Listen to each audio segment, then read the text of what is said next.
Assalomu alaykum. Men Jo'rayev Sanjar G'aybullaevich, oliy toifali nevropatologman.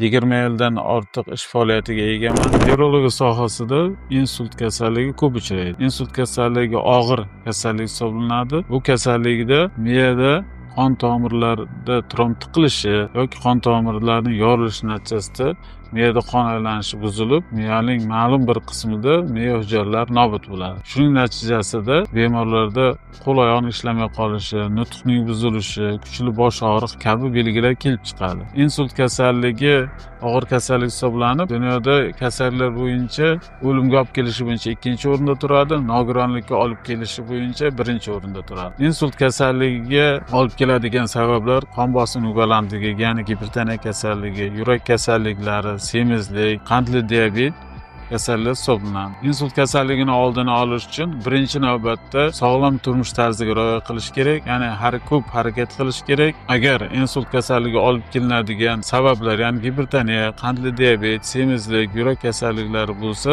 bu kasallikni oldini olish uchun mutaxassislar buyurilgan dori-darmonlarni o'z vaqtida iste'mol qilib turish kerak. Keyingi videomizda insult kasalligini oldini olish va insultdan keyingi asoratlarini to'liq tiklanishi haqida ma'lumotlar beramiz.